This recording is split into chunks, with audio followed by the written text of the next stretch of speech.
Welcome to Crime Time News and Entertainment with a Buzz.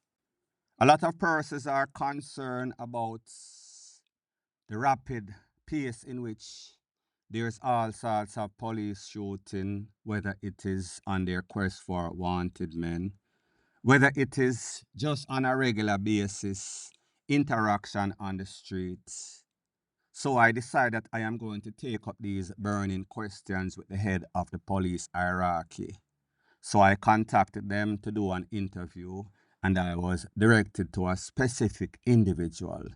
This specific individual is a person that goes by the street name Officer Pick Out Them Head Back. Now, people, I don't know how this man got this name, but I am going to ask those questions and ask some other questions that persons are really concerned about as it pertains to extrajudicial killing, as it pertains to the controversial videos that we see on social media in which residents, especially in the volatile communities, are getting a whole bunch of cuffing that is deemed to be unjustified, overstepping their power. So I am here in front of the man himself, Officer Pick Out Them Head Back, and I want to ask him a couple of those questions, and I am hoping that he will give us the answer that will satisfy our concerns. So, Mr. Officer, Pick Out Them Head Back, the floor is all yours. What do you have to say about those questions or concerns that most Jamaicans locally and internationally have as it pertains to the present situation? Well, good day, sir. I want to first of all thank you for having me to clear up some situation that obviously a lot of people have out there. As to my name was given to me by persons on the street, that is Officer Pick Out Them Head Back.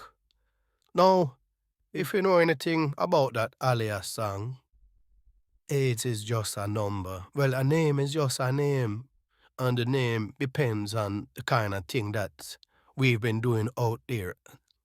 You have to understand, we have a very serious situation out here in Jamaica, wherein these young men, these new generation, I like to call them, the TikTok bad men, them don't seem to understand the basic principles of life and living.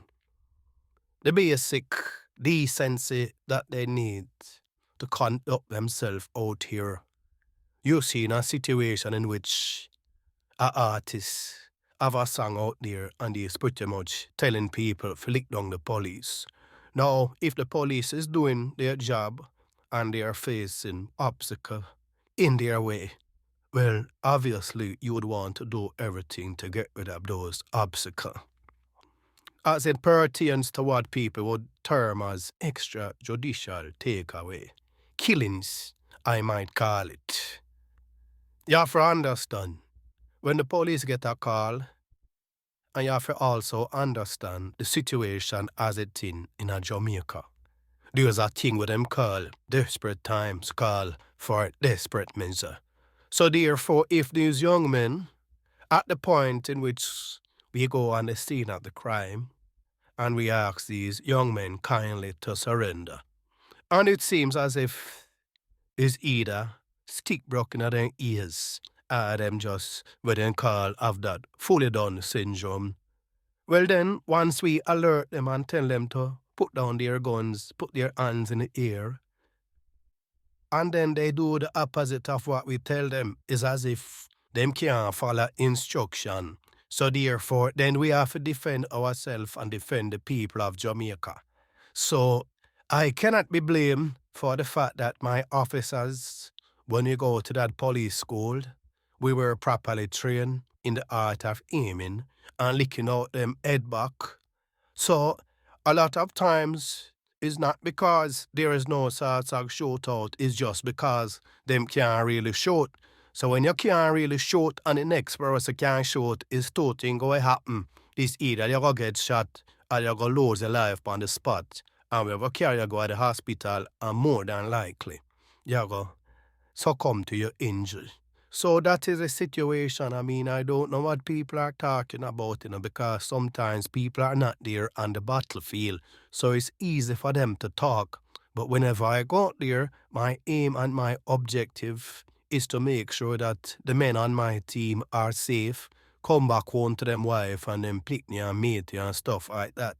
So therefore, we are just doing our jobs, and when we tell these men to put down the gun, them always want to buckle we in a some sorts of shootout, and that is just the plain truth. I don't know what else to say. I don't know what to tell Indicom. As a matter of fact, I think sometimes Indicom need to mind them business. You know the saying back in the days, what don't concern you, leave it alone. Well, is our situation like that, sir? Now, a next concern that are some more concerns that people have is a double standard that we see as it pertains to how persons are treated in the garrison versus uptown. People just say it seems as if when the police go into these volatile community, they are abusing their power, they are abusing the citizens. And when them go uptown, or if they go on some sorts of warrants for people uptown, it's pretty much them a ring the bell, them a give them all sorts of second chances. But when them go at the garrison, they are kicking off persons' door, stamping upon people, drag them out, sometimes even kill the people upon a simple warrant. So I want you to explain that, and I also want you to explain what is the situation as it pertains to these body worn cameras that we heard that they got a couple hundred and then they got a couple hundred more. However, we've not seen them being used on most of these missions.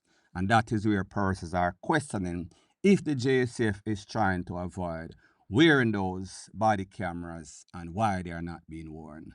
Could you please explain to the people that are out there that have concerns? Now, it is funny that you ask that, because this is a question that I get every time, and my answer is pretty much the same. There's a thing that is called for every action, there's an equal and opposite reaction.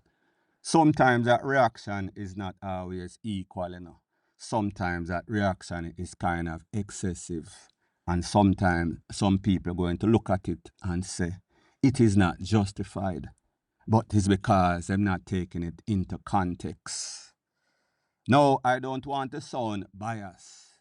But whenever we go on any sorts of mission, for example, in a Narbrook, in a cherry garden where these people live, these nice, luxurious houses with the big dog, them and pretty fence and all kind of stuff. And we simply ring the bell or call out to the person, the suspect in question. These people don't really put up any sorts of resistance. And then these people usually get some sorts of bail. These people have them big lawyers like the Peter Champagne and the Tavares and Nita and them. So usually these people, based on how, well, I don't even know I'm supposed to say that. Jamaica law is them more cooperate with the police. So the police, if you're working with the police going to work with you if you understand what I am talking about. Now, when it comes to these Garrison, and remember, I am from the Garrison too, so it is strange that people is going to say that we act like we have some sorts of classes bias against the people, the broke people down in the ghetto. But the truth and the fact is that, like I tell you again, it is the reaction, it is the way that they act. Now, I know that you've seen a whole bunch of videos on social media. And in these videos, it look like, yes, the police are clot up some people. I may have to admit that some of them look kind of bad. But you have to understand also, sometimes me and my officers go in certain region, certain vicinity, certain garrison, and the way that the people them acting is as if they want to run you out of the place. I remember, I just the job we are do. So therefore, when we go to do our job and executing our job, if people come and put up resistance as if them are berries or them family, then we might have to also bury them. We might also have to take them out. And sometimes I feel a little bad. I cannot even lie. Because sometimes some of these people get some clotting and some elbow and some coffins where when I look back on the tape and I say, say, with the kind of go on a little bad. But sometimes it is justified. Most of the time it is justified. So I want to take the time to warn these people out there. When the officer come and is doing his job, I don't want to intervene. I don't want to interrupt and stop a lawful warrant execution, or else you might just get execution. As it pertains to the body camera, them now, listen. All I do, I go in the field, in the battlefield, me and my officers, and we try to do our job as best as possible. So therefore, I am not a part of the dress rehearsal and props thing. I just go out and I get people and I carry them in, and the ones that resist, me carry them out. So you have to go ask somebody else in the JCF about the camera and this and that. I cannot speak specifically as it pertains to that. And then, yes, sometimes when you go on a mission, you might even forget to turn on the camera, and it's after the whole thing unfold and people lay down flat. Then you realize, Ross, we never turn on the camera. I mean, what you're going to do to be human is to make errors. So sometimes it might sound controversial, it might sound as if we deliberately never turn on the camera, but sometimes on everything good for eat, good for talk. You know, when I talk about I'm not talk on the police namming video when you used to see out there. I don't understand when I get these video from when you need to stop messing with the officer them. So that is my take as it pertains to that. That. So Mr. Officer, pick out them head back. In closing, I have a couple of questions that I have to ask that persons are concerned about. What is it that the JCF and specifically you, the people that is on the ground, plan to do as it pertains to these controversial extra the judicial in which persons are saying that the police is overstepping their boundaries and they need to be more decent or civil when it pertains to persons in a certain area, specifically the garrison. What is a plan by the JSF and yourself that is out there on the street on a daily basis? What is the plan to stop all of these concerns? Please explain. Well, it is funny that you ask those questions, and I am going to give you the answer because they are very simple. Whenever we go on the job, meaning me and my officers, our lives are constantly in a danger, like I told you before. So we have to do everything we have to do to save our life, protect the lives of citizens out there, including our own. So unless these men change their ways, change their mindsets, and think that the country is just out there for them to do whatever they so choose, I am here to remind them, and even better, to warn them that change your folly ways. Whenever you play these folly games, you are going to end up in some folly place. I don't have to explain what I am talking about. You know exactly what that means. I am here to protect the citizens of Jamaica, protect ourselves, and make sure that we rid the street of these pestilence. So it's either them are going to stop, change them life, give them life to Christ, or else them are going to end up where they don't want to end up. I am going to warn them again. It's two places that you're going to go. You're going to go at the big yard or the graveyard. The choice is up to you, and sometimes it is not up to you. It just depends on luck. Or if you are unlucky, it decides your destination. So I want to warn the youth them once again. Whenever the police come for you, just surrender, put down your weapon. It is a lose-lose preposition. You are never going to win. So therefore, I want you to get that in your thick skull. If you think the police is going to relent in hunting you down and gunning you, well, sorry, I can't say that, and taking you in or taking you out, you have a next thing coming. Change up your folly ways. That's all I have to say about that. The end. So, people, there you have it. You heard from the man himself.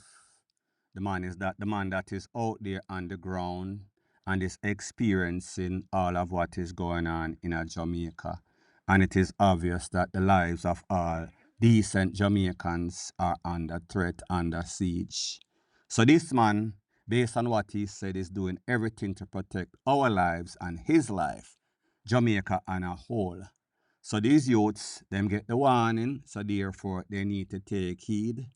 Make sure so them listen, because like I always say, who can hear, they are going to feel. And sometimes when you feel no more, meaning that you're gone to the afterlife. So anyways, people, thanks once again for checking out my video. If you appreciate videos like these, please show your appreciation by liking, commenting, sharing, and subscribing to my channel. That is how YouTube promotes videos like these to like-minded, sensible persons like yourself. Bless up.